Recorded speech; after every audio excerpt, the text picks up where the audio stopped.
An balma lamɛnnikɛlaw aw salam aleikum aw tulo bɛ arajo Bamako 24 de kan na ka bɔ Mali kɔnɔ na minnu bɛ k'an lamɛn jamana fan o fan jamana kɔnɔ ni jamana kɔ kan k'aw bɛɛ lajɛlen foni k'aw koɲuman dɔn. Aw sɔgɔlen bɛ aw ka arajo Mandi la Bamako 24 min bɛ yen n'a bɛ kunnafoni latɛmɛ aw bɛɛ lajɛlen tɔgɔ la diɲɛ ma don o don a balimakɛ n'aw denkɛ Abdulaye Kulibali fɛ k'a sɔrɔ ɲɛmaaba n'i y'a sɔrɔ o bɛ tali ka jeje sari la ale bɛ ka baaraw bɛɛ lajɛlen jateminɛ k'aw foni k'aw koɲuman dɔn faso kɔnɔ ni faso kɔ kan. dɔ yɛrɛ taw ma k'aw sigi ni k'aw ka kunnafoni ma kɔnɔ kunnafoni ni dalilu don tiɲɛ ni ala ye siran kan kunnafoni gɛrɛgɛrɛ anw sigilen filɛ kɛnɛ kan. O de kan ka bɛn bi kunnafoni lasɔrɔ tuma bi alamisa ye alamisa min n'a bɛnnen bɛ natarasan kalo naani na an balada ka fɔ avril kalo ye bi o tile 22 de ka bɛn 2021 san ma farafin kalo bɛ n'i y'a sɔrɔ n'o ye sunkalo ye an balada ka fɔ bi o tile 10 ye jate la san kalo 9 na hijira san 1442 san dugawu de bɛ kɛ ala ka ɲɛ k'a d'an ma bakurunba fɔla bi kunnafoniw filɛ k'aw ladɔnniya k'a fɔ an ka jamana bɛ sangaboda la cadikaw ka jamana kuntigi Idris Deby Itno ale ye fali min kɛ o kɛra sababu ye an ka jamana ye sangaboda sigi ka taa se maa caman b'i ka sira don ko senfɛ kunnafoni ye ɲɛfɔli k'o la an ka jamana kɔnɔ bi kurantigɛ banbali min n'i y'a sɔrɔ n'o bɛ maaw da la o kɛlen bɛ sababu ye bi kulu dɔw y'a yira ka fulu bɛna bɔ bi ka yira diɲɛmaa na k'a fɔ gɛlɛya b'an ka jamana kɔnɔ na sanko kurantigɛ min bɛ bi ka taa i ka dɔn k'a fɔ EDM yɛrɛ n'i y'a sɔrɔ o ye kuran cakɛda ka taa o ɲɛmaayaso de la ka t'u sigi ka jira k'a fɔ tiɲɛ na la ka kura kɔni f'a ka na n'o tɛ gɛlɛya bɛ k'o la kunnafoni ye ɲɛfɔli k'o la an ka jamana kɔnɔ bi bɛɛ lajɛlen bɛ yɛrɛ ɲininka la josariya baaraw olu bɛ cogo jumɛn de la kunnafoni ye ɲɛfɔli k'o la ninnu de bɛna ka kunnafoni kunbaba ye bi k'a fara kunnafoni wɛrɛw bɛna fara na lasɔn balimakɛ n'aw denkɛ fa Abdulaye Kulibali ala ka ɲɛ k'a d'an ma kunnafoni an b'a daminɛ k'a dɔn k'a fɔ an ka jamana kɔnɔ na Mali bɛ sangaboda la sangaboda min n'i y'a sɔrɔ o ye tile 3 sangaboda ye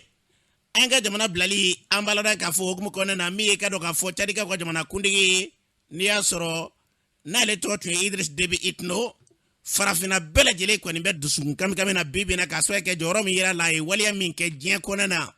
a kɛ jamana ye ani farafina ye u ma dogo maa si kelen na n'a ma ɲɛ k'a fɔ wulikɛjɔ kɛra an b'a ladɔn k'a fɔ fɔcogow la ko kabini ntɛnɛn don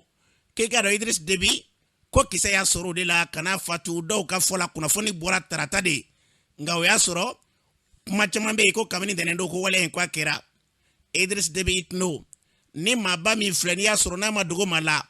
a y'a faso kanu ka k'a faso fɛ ka wulikɛjɔ bɛɛ lajɛlen kɛ farafina yɛrɛ ka se k'o yakubali k'o bila sen kan o ma dogo maa la ni maa min ye Mali lajɛ kabini Mali gɛlɛya daminɛna ale kelen de ka sɔrɔsi 20 ni kɔ o tora anw ka jamana gɛlɛya la o kɔ senfɛ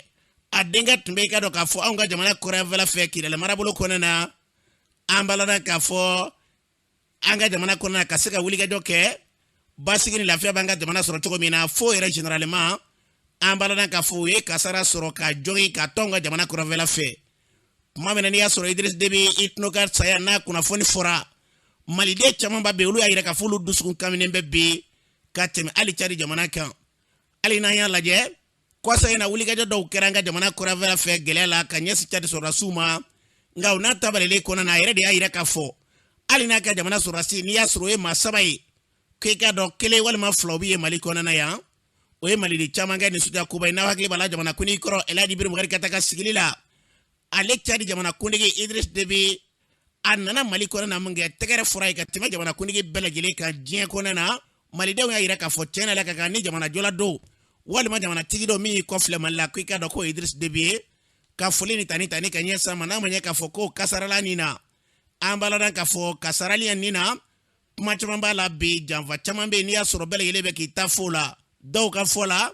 e ka dɔn ko mamurutilen jɛkulu dɔw bɛ yen minnu bɛ ka gwara da Cadi la k'olu de ka wulikɛjɔ fɛ ko e ka dɔn olu ka maa dɔ y'i to yɔrɔ jan fɛ ka kisɛ dɔ ci marifa min n'a cɛkun ka jugu kosɛbɛ nka kunnafoni wɛrɛw bɛ i ka dɔn palonwalo na k'a yɛrɛ k'a fɔ Idris Deby ko a yɛrɛ masurunama dɔ de bɛ min bɛ n'i y'a sɔrɔ y'a ka kɔlɔsikɛla dɔ ye k'o de ye kisɛ ci a la a disi yanfan fɛ kisɛ in ka na se i ka dɔn k'a fɔ min y'a kunkolo yanfan ye ko marifa kisɛ in ko fo ka taa kɔmɔkili ka se ka o bɔ kɛnɛ ma an b'a ladɔn k'a fɔ min kɛra dɛ k'o de kɛra sababu ye e ka dɔn ka se ka bonya nin na nka fɛn bɛ yen n'o jamajɛlen bɛ Idris Deby Itno ni ala sɔnna ma sini a bɛ ta ni ka taa da dayɔrɔ laban na janaja bɛ kɛ sini Cadi jamana kɔnɔ na Njamena France ka jamana kundi min be be ayirala ka fo Emmanuel Macron ke ka do ka bana ikene ka fara maba chaman kan nga akene salimi flebere ile be ki tafo ma chama yire ka fo ko ngoni dabiri de min be ni asoro na java kono ka do kusebe ni ala sono ma kuna fonu chama be chari je wa jamana kundi tara chiko minaka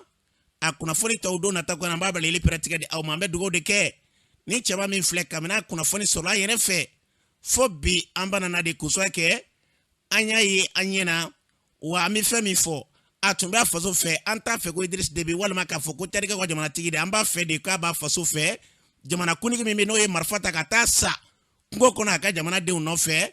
oni folika ka kera javayo wa kera fonfen akoni ngera ka soro abe wuli ke jode la ka jamana togola ka fo ka shutanu ka barkada be farafina bere yele be ke ni sojane ni chebanye ala ka badabara no yayi namburai ambala dan ka fo bi mi e wuli ke joy be obesinga ka yire ka fo bi kwanga jamana kona mi e kurangoyi akoni kuma koni keleme sango sane ni wati nusira ka ba kurabi faraka di kokoto sina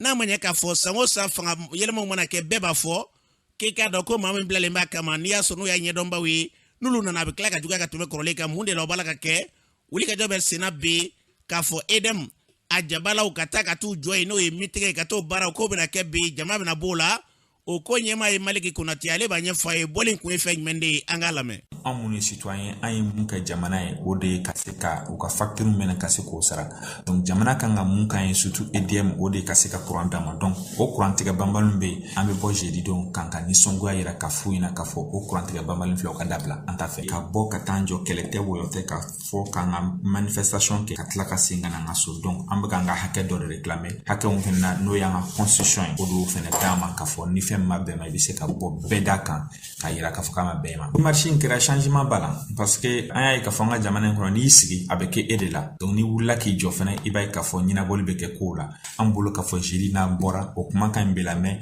wa be sebra be soro wa mo be lafia ko antika kula mais o te tasoro fo bela yeli nga faranyon ka se ga mobiliser ka se ga tan bara on be bo tita ampulchi ante yele mo ko sinka ante mago neni ante fenke mo la me kan ani songo ayira donc o la delikan folo flana fene jumain la delikan flana mi o de ka fo mo munun be da bo mo munun tiga bo munun skilin ka la yele ke ko mo shitena kani kelenke en place la fana bon on yere la donc kambela jelinga faranyon ka katatugo mina katangani songo ayira EDM na ambalora ka fo ni tuye maliki kuna tikanye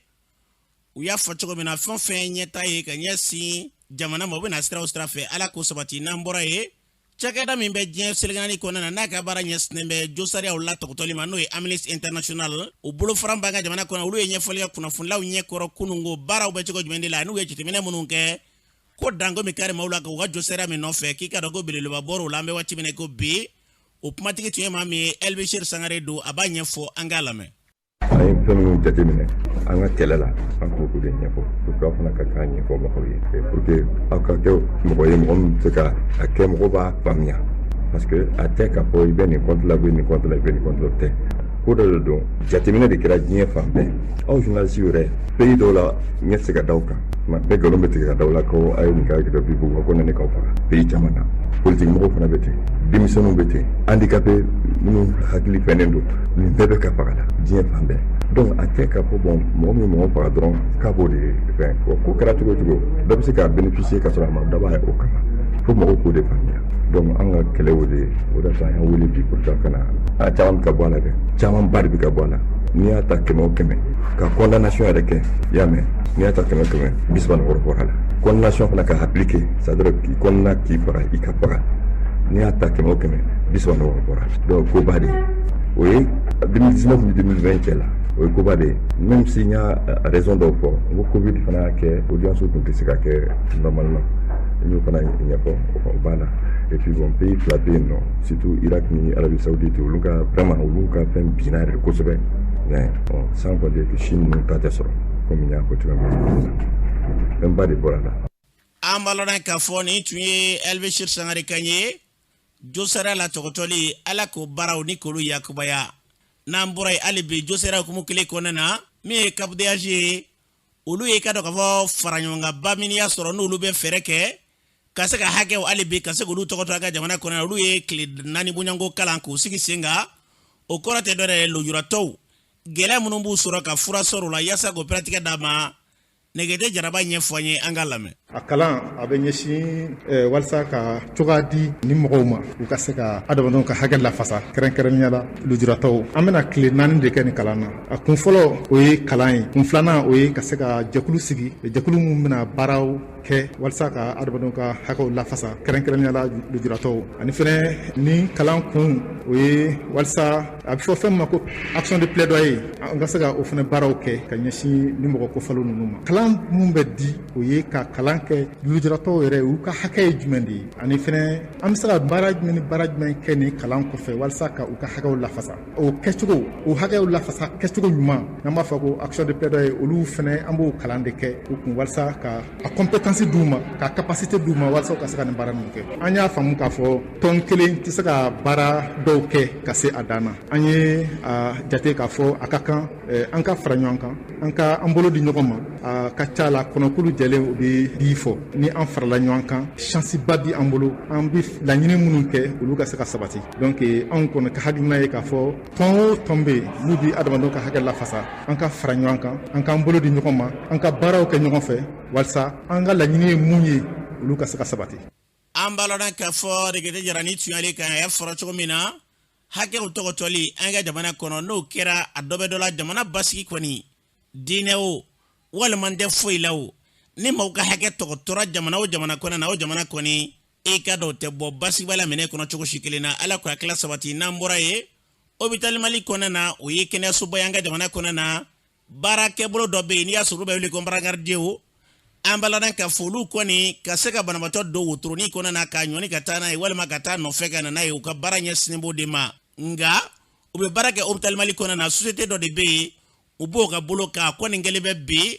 suruguba sirala ɲɛ falisiw dalen bɛ u yɛrɛ ka fɔcogo la u ka saraw sɔrɔlen tɛ kabini kalo kelen tɛmɛna fa filanan u ni hakɛ minnu ka kan u tɛ ka d'u ma yɛrɛ o e ka dɔn sara yɛrɛ tigɛlen bɛ sanko hakɛ tɔw kunun o ye ɲɛfɔli ka kunnafonilaw ɲɛkɔrɔ Siri Kololi tun bɛ kɛnɛ kan u ye sera minnu sɔrɔ ye u filɛ. Ne tɔgɔ ko Musa Muguru n bɛ baara kɛ hôpital Mali la an ka gɛlɛya ka ca kosɛbɛ mais bi ta in o ye an ka sarako de ye an ka sara kalo 2 de bɛ yen nɔ a sara ma di an ma an yɛrɛ sera le 21 ma aujourd'hui an ka sara ma di an ma n ye fɛn suguya bɛɛ kɛ an ka sara ma se ka di an ma donc an yɛrɛ bɛ kalo min kɔnɔna na an bɛɛ denbayatigi de nin ye musaka bɔli kalo ye an ka saraw ma di an ma o dusukasi de bɛ n'o gini-gini de b'an kan vraiment an kɔni an tɛ fɛ ka baara kɛ société foyi bolo bilen. Ne tɔgɔ Abdulaziz Idrissa Mayiga gɛlɛya min b'an kan a tɛ fɔ ka ban sabula bi man bila a la an bɛ san 10 de bɔ a kɔnɔ bi an ka sara ni min bɛ d'an ma n'an b'an jigi kɛ ala ye k'an jigi k'o ye o de bolo kɛra an ni fɛn wɛrɛ ka kan min t'o ye o tɛ ka d'an ma an ka congé tɛ ka di hali fɛn min t'i ka sara ye o bɛ d'i ma yan mais anw t'a sɔrɔ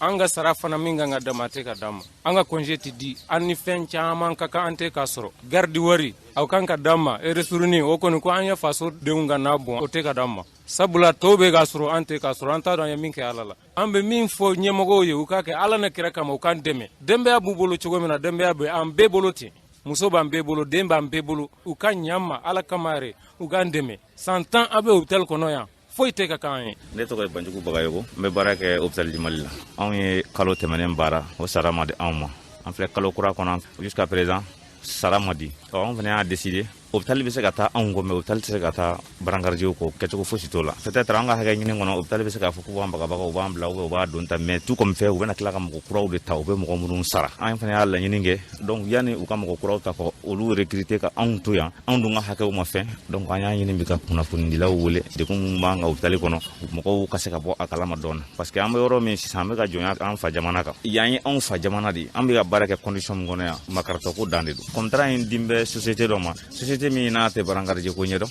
a tɛ banabagatɔ ko ɲɛdɔn a tɛ fosi ɲɛdɔn an ye laɲini kɛ pour que an yɛrɛ bɛ se ka société siège yɔrɔ min siège tɛ yen mais ne yɛrɛ kɔni t'a dɔn société nasugu min fɛn don parce que siège tɛ société o société la normalement k'i ka contrat ta ka di o ma société ko in gɛlɛya de bɛ anw kan parce que ni hôpital bɛ anw sara direct la a ma se société ko ni fɛnw na o bɛ n'olu banna ka don u ka responsabilité kɔrɔ ka société don anw ni u ni ɲɔgɔn cɛ ko la ni anw ye tiɲɛli kɛ don min u bɛ se ka anw gɛn société ka bolo kan ne bolo o ye ka jɔnya k'i fa jamana kan ye an bɛ si 8 heures de travail kɔfɛ an bɛ si prime de garde tan ye o bɛ fɛn dɔ ta ko ristourne saraw kɛlen kɔfɛ tɔnɔ min bɛ di pourcentage dɔ bilalen don la personnel kɔnɔ hôpital la kalo 3 o kalo 3 a bɛ di o bɛ dun an sigilen ɲɛna an t'o sɔrɔ ba bɛ sigi yɔrɔ min i bɛ dumuni kɛ ni anw bɔra alka ambola maga biduru be keme ni banabagatɔ b'a dama n'an yɛrɛ an bɛ gɛn donc an ka hakɛ ye min ye o ye sara in di an fana ko sara ko an t'o karese an t'o ɲini mɔgɔ si fɛ nɔgɔya la o y'an ta de ye parce que an wɔsi de don o dɔgɔya fara o caya kan an mago b'o la ni kalo sara ni hôpital Jubali ni jate minɛ Mali kɔnɔ dɔgɔtɔrɔso ba don aw bɛ baara la o kɔnɔ ka n'a ye aw tɛ k'a ka hakɛ sɔrɔ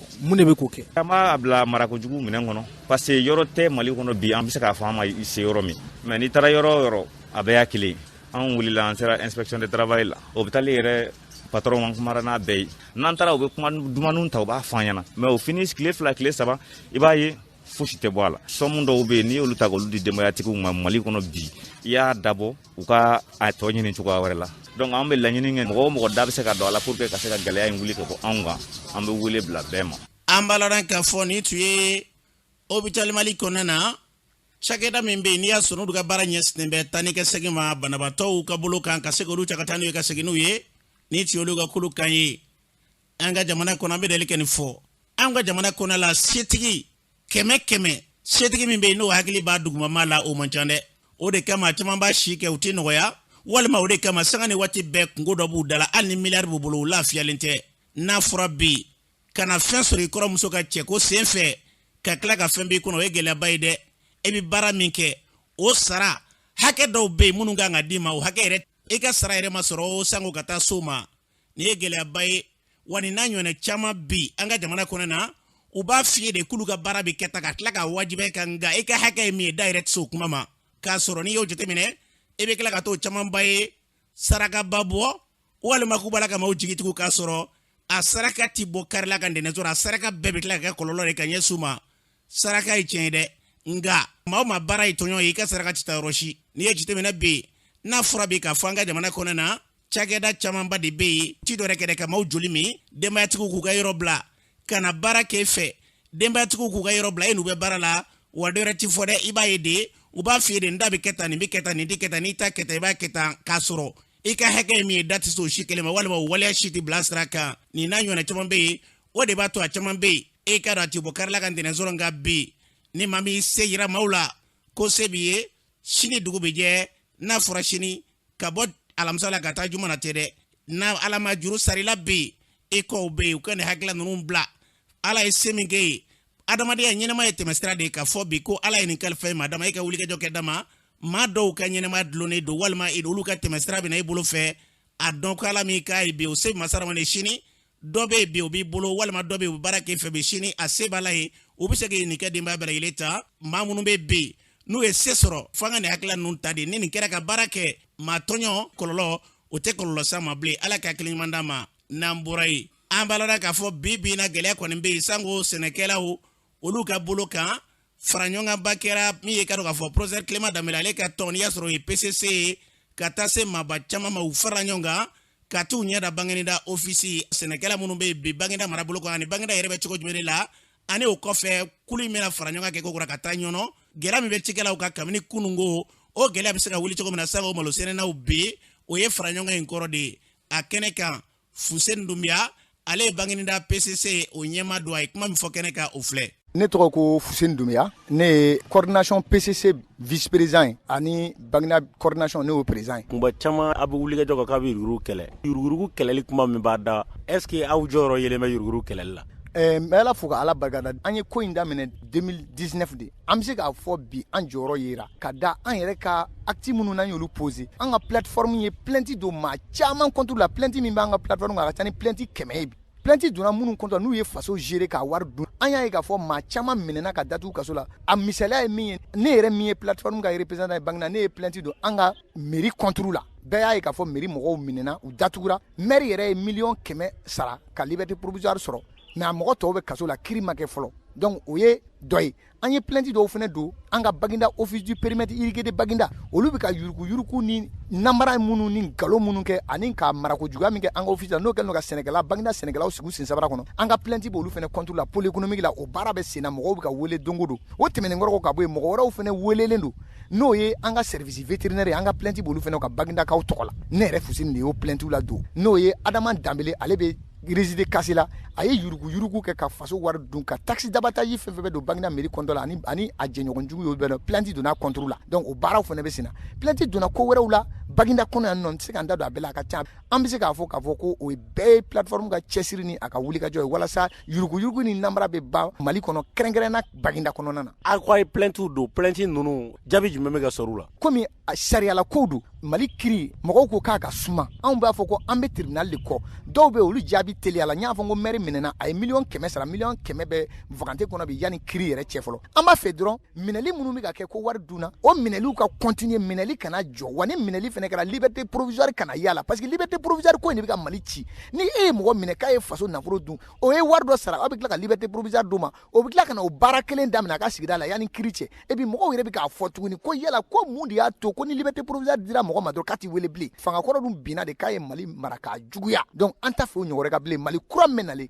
kiri ka kɛ maliyɛn bɛɛ ka bila i ka hakɛ kɔnɔ minnu ye faso wari dun u ka minɛ u kana bila ka sɔrɔ u ma faso wari di. E yɛrɛ min ye Baginedakaw ta ɲɛmaa ye a daminɛni ni sisan cɛ i ka wulikajɔ ye nɔ jumɛn bɔ ni maa bɛ se k'a fɔ bi Bagineda lamini kɔnɔ la ko nin ye aw ka wulikajɔ sababu dɔ ye. Pour la première fois vérificateur général kana Baginda commune kɔnɔ a sɔrɔla ne yɛrɛ Fuseni ka wele fɛ vérificateur général nana ministre de l'économie et des finances a waati y'a sɔrɔ Bubu Sise de y'o ye ale fana ye mɔgɔw ci kana olu contrôle minnu nana ani minɛli minnu kɛla a kɛra sababu ye maa si tɛ ka sɔn ka suyɛni kɛ Baginda commune kɔnɔ bilen an yɛrɛ y'a ye k'a fɔ waati labanw na maire minnu nana intérim la n'o ye Jean-Marie Dako premier adjoint ale yɛrɛ tilala ka bɔ ka dantigɛli kɛ ko kalo 3 dɔrɔn kɔnɔna na Baginda mairie ye $80,000 ani kɔ la dun donc o kɔrɔ ye k'a fɔ hali kalo 3 kɔnɔna na Baginda mairie tun tɛ se ka $1,000,000 ɲɔgɔnna la dun mais sisan kalo 3 kɔnɔna na $83,000 la donna o wariw bɛɛ bɛ yen nɔ État bɛɛ yira la donc an bɛ a ye k'a fɔ ko tant que an bɛ ka kɛlɛ kɛ mɔgɔw bɛ ka siran ka yuruguyugu kɛ mɔgɔw bɛ ka siran ka faso nafolo ta an tɛ se k'a kɛ abada ni Mali faamaw ma jɔ an kɔkɔrɔ ni Mali justice m'i jɔ a jɔyɔrɔ la k'i jɔ an kɔkɔrɔ donc an bɛ laɲini de kɛ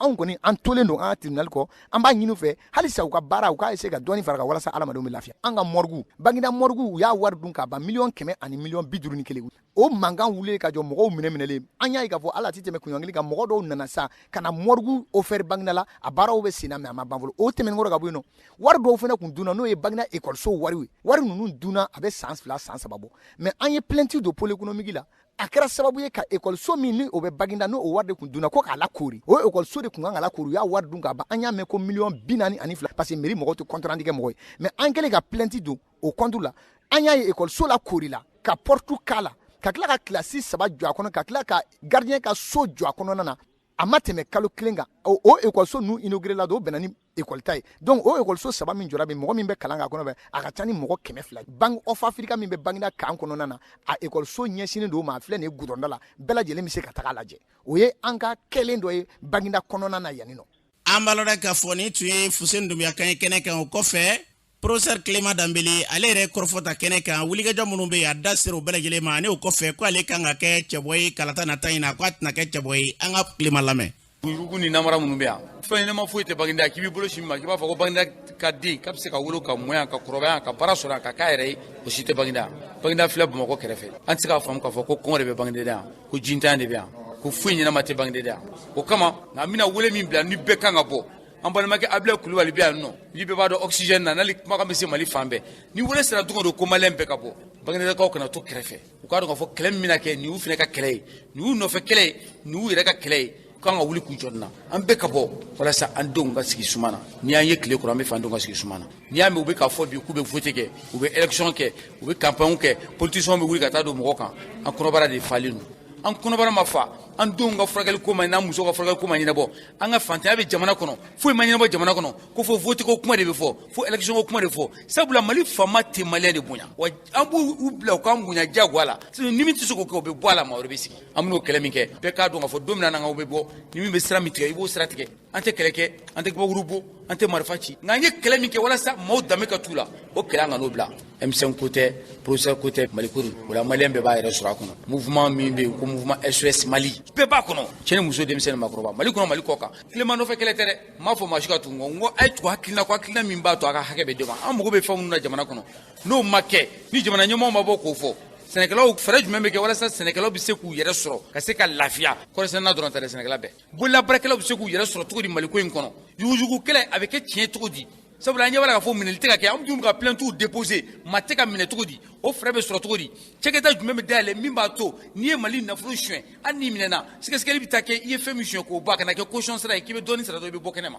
o kɔfɛ an ka denmisɛnw ka baarako bɛ kɛ cogo di i bɛ ka binna ko baara tɛ jamana kɔnɔ nka baara ma di jamanadenw ma halisa an bɛ yɔrɔ min na n'an tɛmɛna nin kan jamana in bɛ ci an bɛɛ bɛ boli ka taa tunga fɛ fɛrɛ jumɛn b'u bolo joona ka bɔ walasa an bɛɛ ka dɔɔni sɔrɔ bɛɛ ka lafiya n balimakɛ an bɛna bɔ ka nin kɛlɛ de kɛ n jigi dalen bɛ Ala kan n jigi da Maliɲɛnw de kan i yɛrɛ kalata nataw la mɔgɔ bɛ se ka sigi n'i ka cɛwaya ye wa n ko n bɛ bɔ ka kalafili kɛ nka ni n ka mɔgɔw ye ɲɔgɔn ye n y'a yir'u la k'a fɔ ni Clément bɔra bi k'a fɔ k'a bɛ taa kɛ candidat élection na Maliyɛn caman bɛna fɔ a professeur e ko y'i ni ani farikolo n'i ka nafolo k'i y'a di Maliyɛndenw ma e dun filɛ ka kɛ candidat ye Mali problème caman bɛ a ma ɲɛnabɔ o hukumu kɔnɔna la n ye n ka candidature n y'a suspend n m'a fɔ n tɛ k'a ye mais n bɛ fɔlɔ ka min kɛ fɔlɔ sisan o ye ka bɔ ka kɛlɛ kɛ min ye élection ko ye a kuma ka bila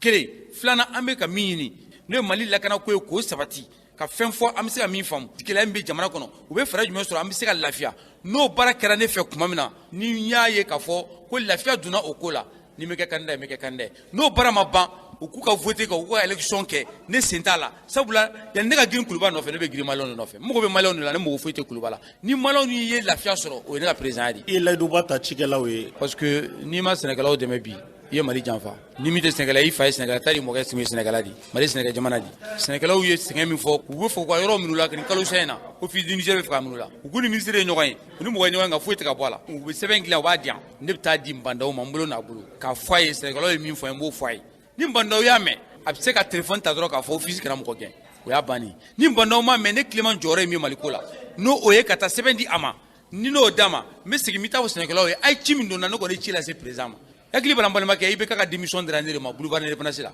ko ka taa i bɛ ka démission d'a ma a don sɔrɔsi marifatigiw bɛ Kuluba a ka ca cɛ 100 ye marifa b'u bolo k'an kɔnɔ ne ye démission minɛ ka tagama ka to n bɛ taa di Kuluba ne ma siran o don ne kɔni tɛna siran bi ka sɛnɛkɛlaw ka papier minɛ ko n to di bandaw ma ko sabu sɛnɛkɛlaw ko k'u bɛ bin u ka hakɛ kɔnɔ ne bɛ taa d'a ma n'an bɔra ka kɛlɛ kɛ i bɛ ne sɔrɔ ɲɔnɔ ka faraw kan ka kɛlɛ n'an bɛ to a la an bɛɛ bɛ to a la n'an bɛ bɔ an bɛɛ bɛ bɔ Mali y'o de ye Maliyɛn si kana to bilen Maliyɛn dɔ ka mɔgɔ ka sa ka dɔ sigilen to ne ye école karamɔgɔ de an ka bɔ an ka kilasi kɔnɔ ka taa fara sɛnɛkɛlaw kan karamɔgɔ ka bɔ misiri kɔnɔ ka taa fara sɛnɛkɛlaw kan n'a ko kelen kɛra mɔgɔ kelen na bɛɛ bɛ bɔ ka taa faraw kan Mali faamaw bɛ Maliyɛn bonya daminɛ n'i y'a ye Mali faamaw tɛ Maliyɛn bonya parce que tout simplement u b'a dɔn k'a fɔ ni ko ye dɔ sɔrɔ dɔrɔn tɔw bɛ tɛmɛ n'u ka ko ye. an b'a dɔn k'a fɔ nin tun ye professeur Clément Danbɛlɛ ye Bangeninda ɲɔnɔ cikɛlaw ka cidenw olu bɔra ɲɔnɔ ka na fara Bangedataw kan ka taa se maa caman ma fɛn fɛn bi minɛkojuguya min bɛ yen bi ka ɲɛsin jamanadenw ma u da ser'o ma an b'a dɔn k'a fɔ bi bɛɛ ka bɔ a kalama wa bɛɛ b'a kalama yɛrɛ an ka jamana kɔnɔ na cikɛlaw ɲinɛnsan kɔnɔ na gɛlɛyaba y'u sɔrɔ marifatigiw y'a sababu ye ka maaw dɛsɛ ka taa foro la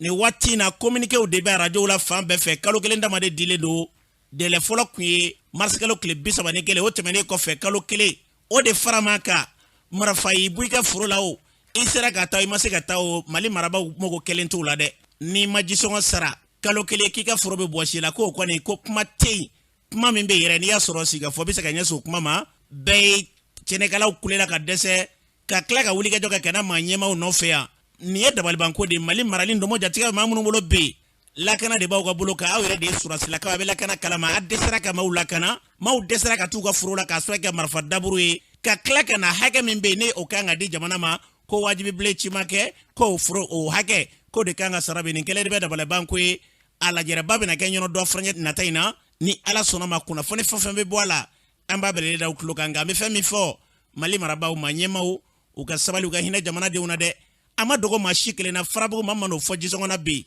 wa u bɛna f'i ye ko yɔrɔ dɔw jeni na de minnu ma jeni ma ma se ka t'u nɔfɛ malow dalen bɛ hali sisan a tiɲɛnen kɔ k'a tɔ to kala dama ye ka tila k'a fɔ k'o t'i ka jisɔngɔ sara o de kama an y'a fɔ a ye bi n'i ye Mali lajɛ jamana tɔw ɲɛmaaw bɛ hinɛ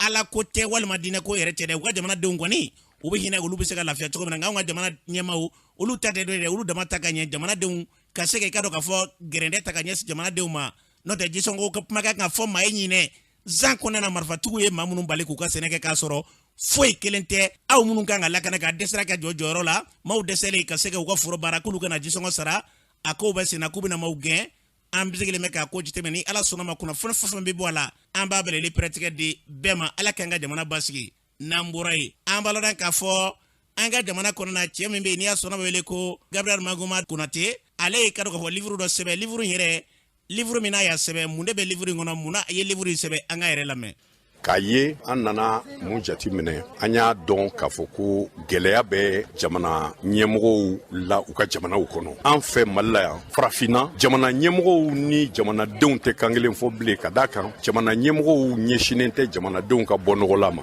An ka danbew an ka hɔrɔnyaw an ka adamadenyaw bɛɛ tiɲɛna a bɛɛ tununana ka d'a kan an ka ɲɛmɔgɔw tɛ an ka jamanadenw sago kɛ bilen ka d'a kan jamanadenw tɛ u yɛrɛ dɔn u t'u yɛrɛ ye jamanakuntigiw ka kɛwalew la. Ni min sigira fanga la 1000 2000 i bɛ wari tila mɔgɔw ni ɲɔgɔn cɛ nka ka sigi fanga la jamana tɛ bɔ nɔgɔ la ko an y'an ka yɛrɛma hɔrɔnya ta an ka yɛrɛma hɔrɔnya ta la a ka ca ni san 60 ye an bɛ don min na i ko bi halisa anw bɛ ka segin kɔ de tɔw bɛ ka taa ɲɛ anw bɛ ka segin kɔ kun t'o o la fo ka o sɛbɛ denmisɛnninw ka dɔn k'a fɔ ko gɛlɛya min b'an ka jamana kan kabi an y'an ka yɛrɛma hɔrɔnya ta don min na fo ka na se février kalo tile 5 ma o de sɛbɛnnen bɛ gafe in kɔnɔ an ye o sɛbɛnninw de kɛ an kan ka an tanga fɛn min ni fɛn min ma an kan ka baara min ni baara min kɛ o de bɛ nin kɔnɔ. An balola k'a fɔ Manguma Gabriel Konate a fɔra cogo min na n'i y'a jateminɛ an ka jamana kɔnɔ na n'a diyara i ye walima n'a ma diya i b'a dɔn k'a fɔ Mali kɔnɔ a bɛ marako min bolo kan o ye dabalibanko de ye Ala ka hakili ɲuman d'a ma n'an bɔra ye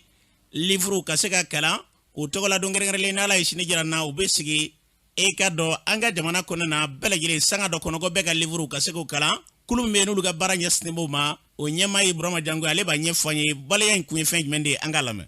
Jamanaw fɛn fɛn bɛ UNESCO la o jamanaw bɛ jɛ ka seli in kɛ ka don in seli ka yira k'a fɔ an nisɔndiyalen don an ka gafe sɛbɛnnaw la an nisɔndiyalen b'an ka sɛbɛnnikɛlaw la an nisɔndiyalen bɛ an ka minnu bɛ an ka créateurs la minnu bɛ fɛnw bila o de ye 23 avril la journée mondiale du livre an y'a ye Mali la a tun tɛ kɛ kosɛbɛ mɔgɔ caman tun b'a dɔn k'a fɔ journée mondiale bɛ yen an tun b'a kɛlɛ mais ka kɛ ka se nin niveau la nin hakɛ la nin y'a fɔlɔ koloma yɛrɛ o ye jumadon avril kalo tile 23 ka taa 10 heures ka se 11 heures ma CICB la officiels ani ambassadeurs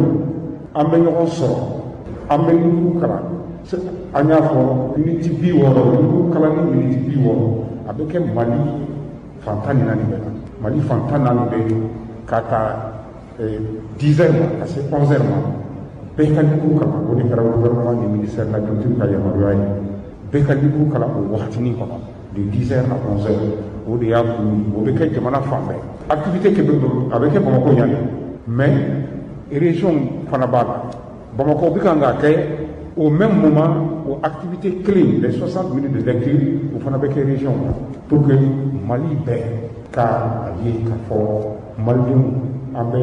heure clé an b'o consacrer gafe kalan na a ɲɔgɔn ma deli ka kɛ farafinna jamana si la maintenant n'a ɲɛna n bolo an ni an ka partenaire dɔw kumana o ko n'a ɲɛna n bolo a bɛ se ka kɛ modèle ye modèle min bɛ se ka taa jamana wɛrɛ kan jamana wɛrɛ bɛ se ka modèle ta voilà. Donc, journée mondiale du livre a kɔrɔ ye. An balala k'a fɔ Burama Jango y'a fɔ cogo min na n'a kun tɛ dɛ ɲɛ ta kɔ ka ɲɛ san ka jamana ma Ala ko sabati n'an bɔra ye Idriss Déby Itnono o min bɛ n'i y'a sɔrɔ o tun ye Tchadikaw ka jamanatigi ye ni Masa Ramani y'ale minɛ k'a dɔn k'a fɔ a ka kulu min bɛ kɛrɛnkɛrɛnnenya la an ka jamana kɔnɔ na yan o maa ɲɛma u y'a yira k'a fɔ k'u nisɔndiyara kosɛbɛ ani dusukasaya min b'u kan o ɲɛma ye Laji Kone ale b'a ɲɛfɔ an k'a lamɛn. Ala ka koto Idriss Déby ye Ala ka koto Idriss Déby ka saya a ye n degun mɛn a ye nisɔndiya i ye mɔgɔ kanu saya k'a sɔrɔ tɔgɔ duman b'a la o man ca Idriss Déby kɛra masakɛ ye dunuya kun 14 bɛɛ dunuya continent 5 bɛɛ masakɛ min ɲɔgɔn tɛ Idriss Déby ye sɔrɔsiya bɛ la kolon Idriss Déby ninnu de fɛ Musa Traoré kɔfɛ Martial a son état a woloden général a woloden bɛ sur le front a yɛrɛ ka marifa ta a faso dugukolo nɔfɛ parce que a bi ensermenté don min a y'o de fɔ a ko n bɛ Tchad lafasa k'a sɔrɔ yakubaya ka kɛnɛya ko sabati ka Tchadiens lakana u ka nafolo n b'o kɛ ni ani n fari a y'o layidu ka kuma da di aw masakɛ joli bɛ Afrique de l'Ouest la min salen kɔ n'a denw sera Idriss Déby ye kuma da di a denw dunuya continent 5 Afrique dɔrɔn de bɛ jɛ Afrique fana bɛɛ la jamana 2 de la mais jeliya kan ka kɛ cɛ mun na ni janjo kan ka falen janjon b'a fɔ ko janjonba faso cidon faso minɛlon den min bɛ sɔn ka bɔ k'i n'i bolila i faso bɛ ci n'i lɔra i faso bɛ ci ka bɔ k'i jɔ i fɔlɔ ka sa Idriss Déby ni tɔɔrɔya bɛ n kan Mali ye jamana tarikuma don est-ce que sɔrɔsikɛ dɔ bɛ se ka sɔrɔ Mali kɔnɔ bi min bɛ se ka Idriss Déby ladon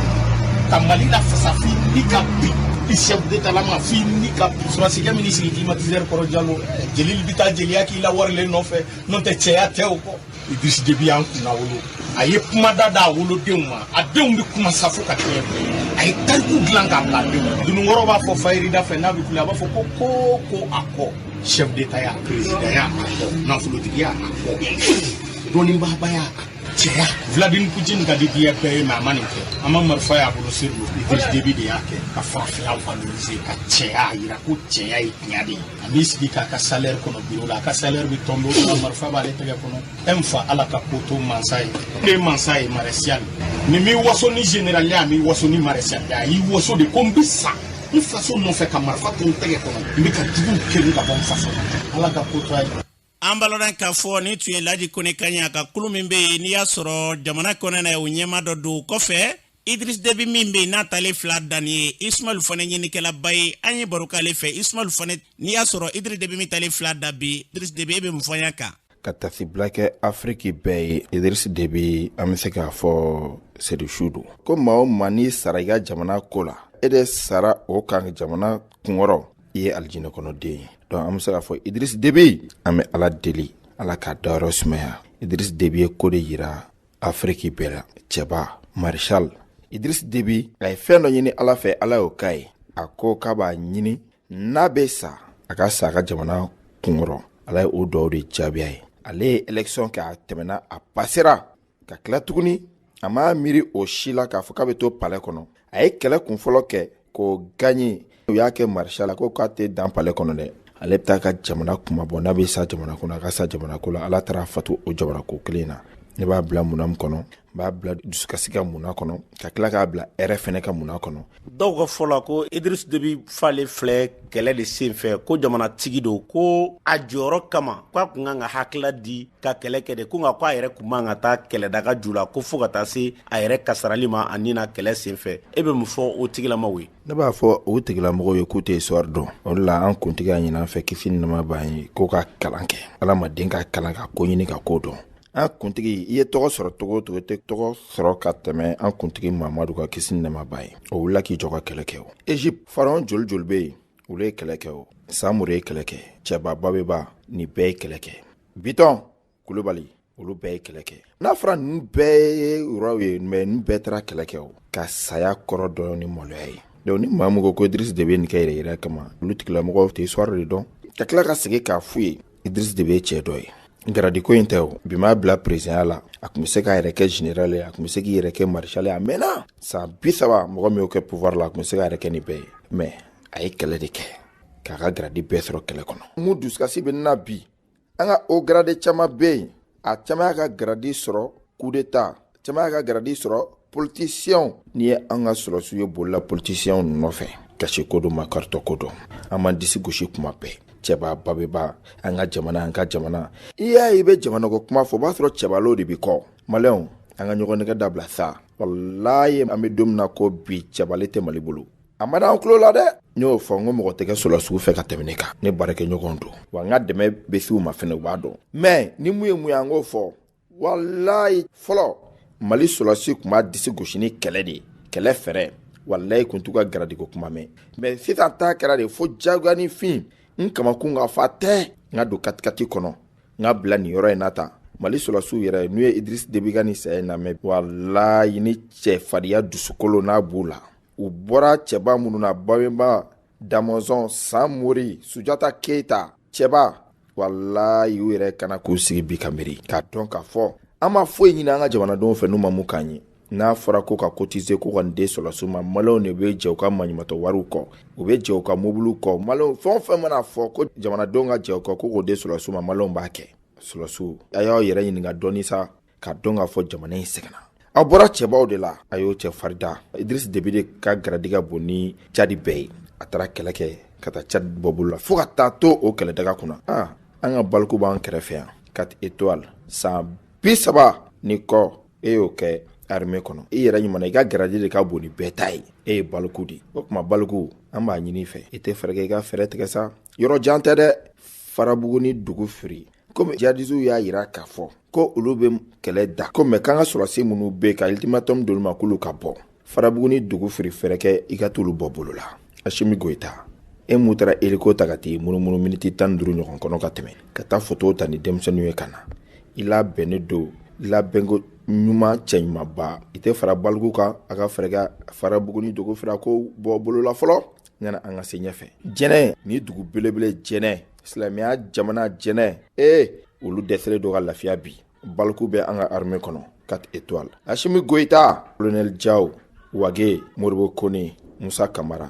Kasim Goita yani mɔgɔw ka taa minɛ ka t'olu datugu ten kulu mina coup d'état kɛ a ye fɛrɛ kɛ a ka taa Jɛnɛbɛ bolo la Jɛnɛkaw tɔrɔlen don bi dɛ a ka t'olu bɔ bolo la Idriss Déby wallahi an ka dugawu b'a ye a farala Thomas Sankara kan a farala Nelson Mandela kan a farala Cɛbalo kan Che Guevara Fidel Castro a faralolu kan bi n'o ko an ka Cɛbalo a bɛ don histoire la don jumɛn an b'a aw tɔgɔ fɔ don jumɛn an denw ye aw yɛrɛ denw bɛ disi gosi n'aw ye don jumɛn k'a yira an ka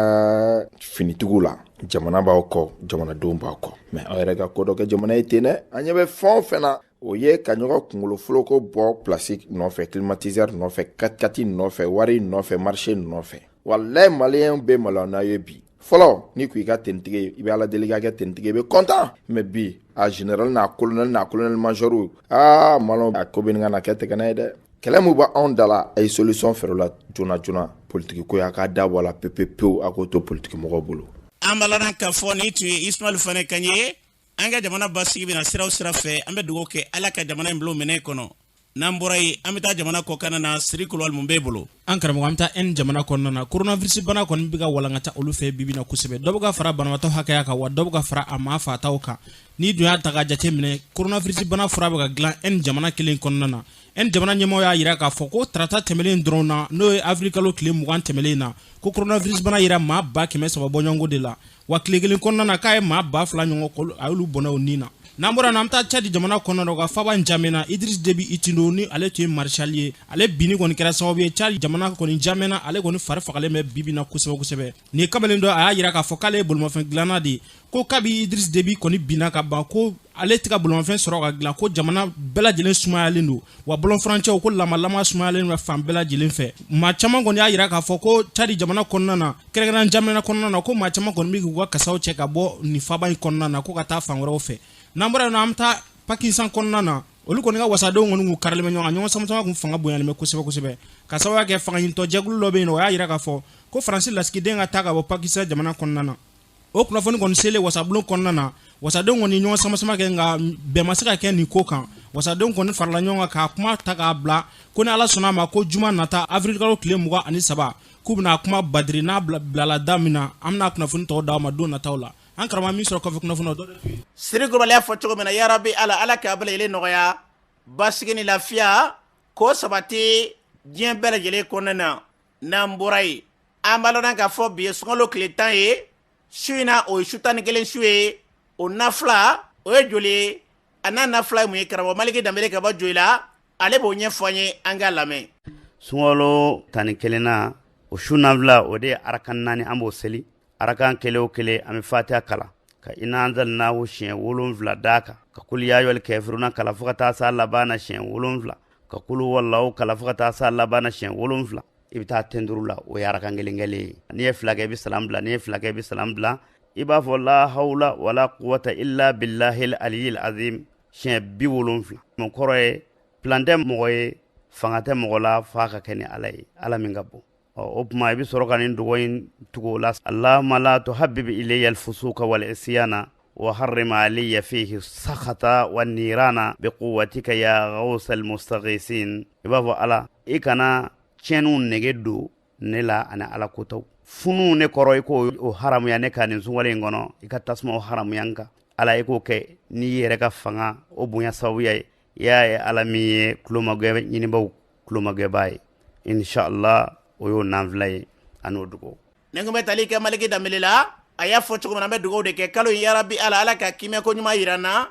kalo in ka musakaw nɔgɔya setigiw olu ka hinɛ sendaw na k'a dɔn ala min bɛ n'i y'a sɔn n'o ye dali kɛ ale ma damakɛɲɛni kɛ n'an bɛɛ lajɛlen taara o sira fɛ a dɔ bɛ dɔ la an ka ɲinifɛn a bɛ kɛ sɔrɔ fɛn ye ala ko hakililaw ne ka sabati masa min ye ka setigi ye o masa de ye nin kɛ fantan ye n'a fɔra bi setigiw ka dɛmɛ kɔni o bɛ ka dɔgɔya setigi caman bɛ yen ale ti dɔ yɛrɛ ɲini a ka se jirali kɔ k'a sɔrɔ don kelen n'a da kelen masa min y'a den o masa kelen bɛ se k'a minɛ